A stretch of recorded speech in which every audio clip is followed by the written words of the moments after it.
저 하늘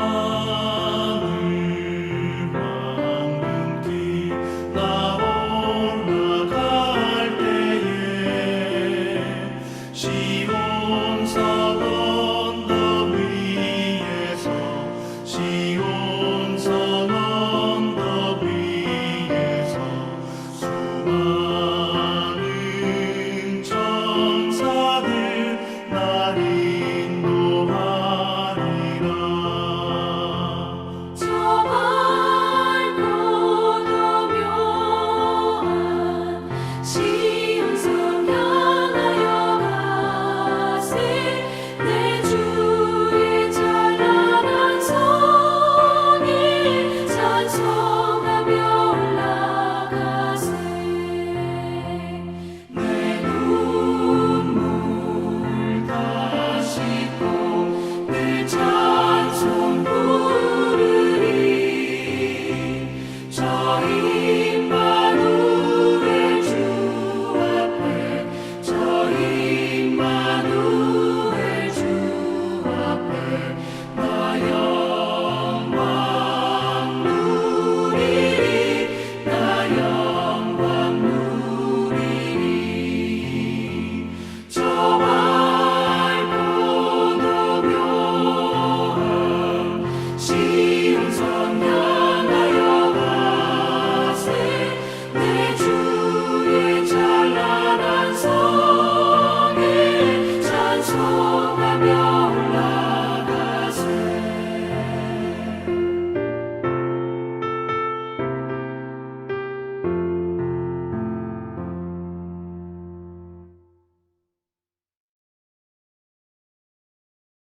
하나님의 크신 은혜와 평강이 오늘도 여러분의 삶의 자리마다 충만히 임하시길 기원합니다.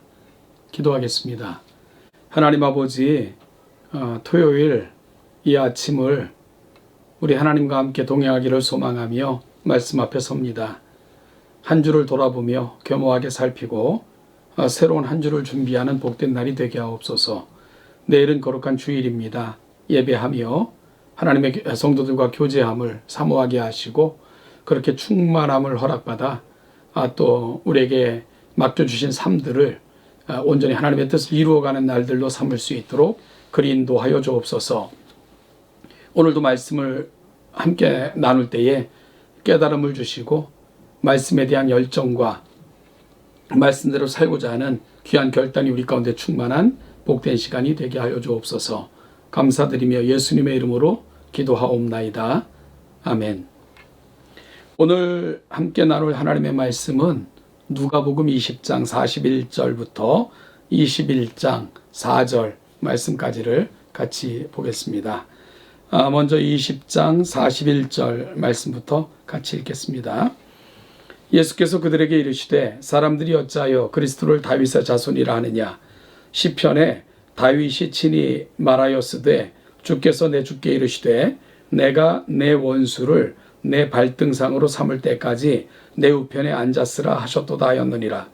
그런즉 다윗이 그리스도를 주라 칭하였으니 어찌 그의 자손이 되겠느냐 하시니라.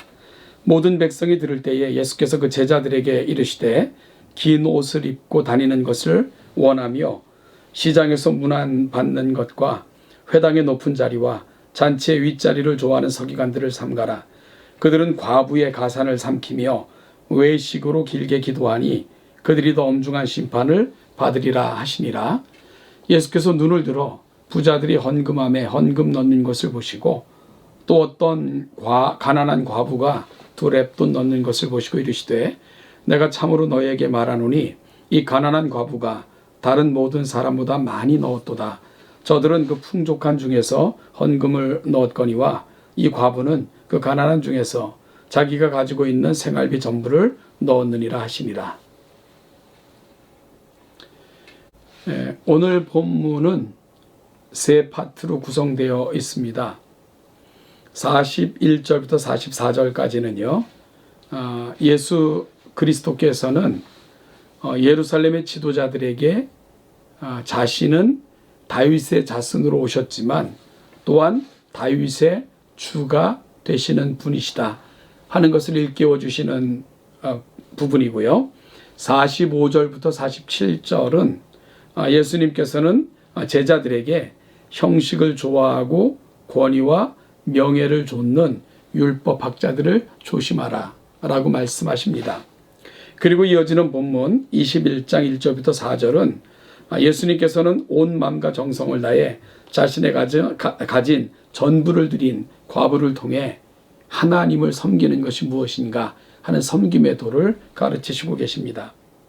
즉 정리하면 예수님께서 율법학자들에게는 당신께서 다윗의 주이시며 다윗의 자손으로 오셨지만 다윗도 그를 경배하는 자이었음을 분명하게 알려주셨고요.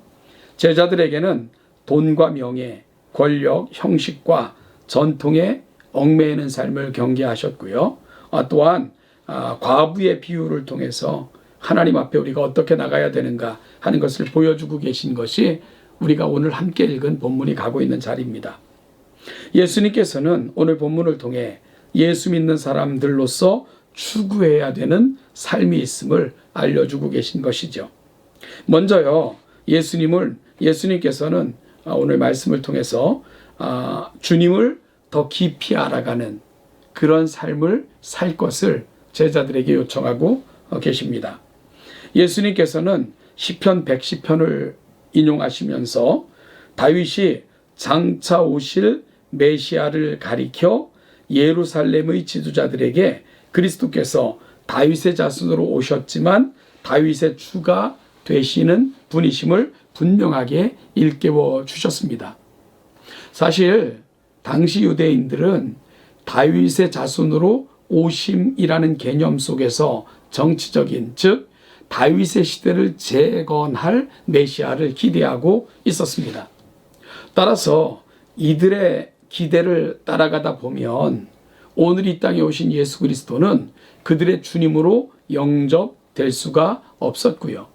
성경에서 말씀하시는 분명한 메시아상을 이해하고 또한 담아내는데 실패할 수밖에 없었던 것이지요. 예수님께서는 메시아에 대해 예언하신 대표적인 성경을 인용하시면서 그들의 이해의 잘못과 그들이 만나야 될, 즉 성경에서 말씀하시는 메시아는 어떤 분이신가 하는 것을 분명하게 기억시켜 주시기를 원하셨던 것입니다. 여러분, 결국 신앙은요, 예수 그리스도가 어떤 분이신 것을 더 깊이 깨닫고 알아가는 것에 초점이 맞추어져야 된다. 오늘 우리에게 주는 도전입니다. 예수를 깊이 알아갈수록 신앙의 본질에 더 가까워지고요. 신앙인으로서 어떤 삶을 살아야 되는가 하는 역할에 더욱 충실한 삶을 살 수 있게 됩니다. 그러나 우리의 신앙의 기본과 우리 신앙의 이해가 잘못되면 우리는 온전한 예수님을 만날 수도 없고요. 또한 예수님께서 정말 원하시고 기뻐하시는 삶을 살아갈 수도 없습니다. 따라서 오늘 메시아에 대해서 분명히 알려주시길 원하셨던 예수님의 말씀을 통해 오늘 우리 안에도 예수님을 좀 더 깊이 알아가기를, 그러므로 올바른 신앙의 이해와 삶에 이룰 수 있기를 갈망하는 복된 이 아침이 되기를 간절히 소원합니다. 둘째로요, 낮아지고 섬기는 삶을 추구해야 된다라고 제자들에게 말씀하고 계십니다.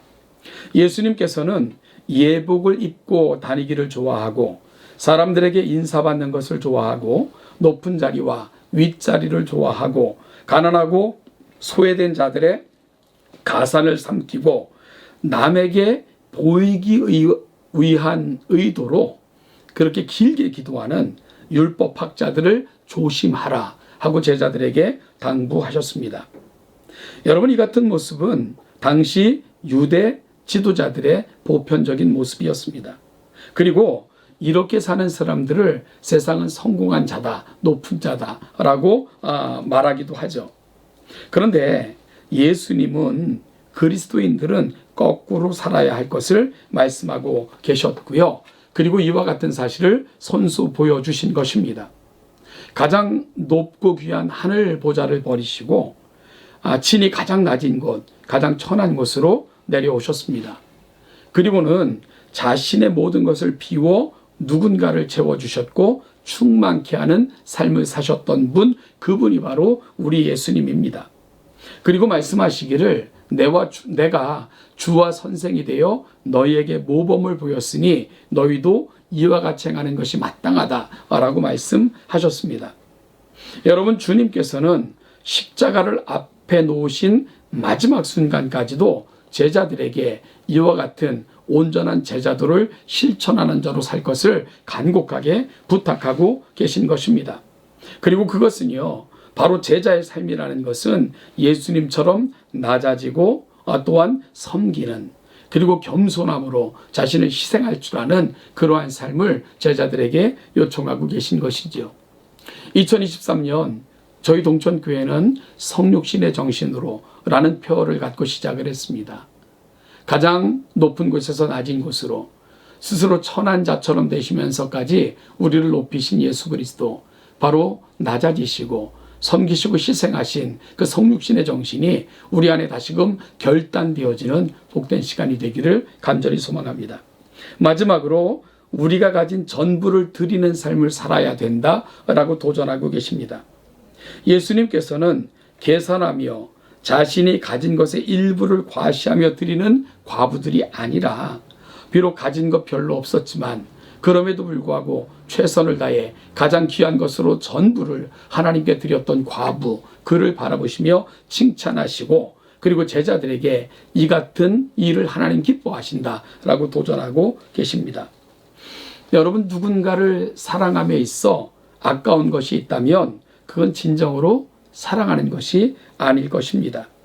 그런 면에서 주님의 눈에 띈 과부는 주님의 마음을 진정으로 기쁘시게 만들었던, 주님 공생의 마지막 순간에 주님의 마음을 가장 흡족하게 만들었던 이가 될 수 있었던 것입니다.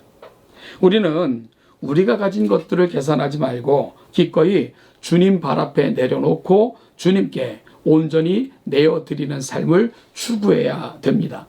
그것이 내 물질이든 내 시간이든 몸이든 주님이 기뻐하시는 대로 사용하옵소서라는 고백, 이것이 바로 은혜 받은 하나님의 제자들, 종들이 가는 마땅한 자세이기 때문에 그렇습니다. 주님의 다음과 같은 말씀이 참 가슴을 치게 만드는 아침입니다. 저들은 그 풍족한 중에서 헌금을 넣었거니와 이 과부는 그 가난한 중에서 자기가 가지고 있는 생활비 전부를 넣었느니라. 여러분, 우리는 풍족한 중에 일부를 드리는 것으로 만족하고 있는지, 나의 모든 것으로 주님이 나의 전부이심을 고백하고 있는지 다시 한번 돌아보는 귀한 아침이 될 수 있기를 간절히 소원합니다. 여러분, 교회가 세상에 근심이 되어 있다고들 한탄합니다. 십자가를 지실 마지막 주, 예루살렘 성을 바라보시는 주님의 마음이 오늘 이 세상을 바라보시는 주님의 마음과 같지 않을까 생각되지 않으십니까? 그럴 때 정말 가장 고결한 희생, 가장 아름다운 헌신으로 주님의 마음을 흡족하게 만들었던 여인, 여러분, 오늘 우리가 다시 한번 우리 주님이 이 세상을 바라보시며 슬퍼하실 때, 탄식하실 때, 예루살렘 성을 보시고 주님께서 오셨을 때 그의 마음을 흡족하게 만들어줬던 한 과부처럼 오늘 우리가 주님 앞에 그런 인생 되게 하옵소서. 세상을 보시고 근심하지만 우리를 통해 흡족해 하시며 기뻐하실 만한 그런 인생들로 세워지게 하소서. 기도하시면서 올해 남은 생애를 온전히 주님께 드리는 저와 여러분들이 될 수 있기를 주님의 이름으로 간절히 축복합니다. 오늘도 살아가는 모든 삶의 자리마다 주의 은총과 은혜가 늘 함께 하시기를 기원합니다.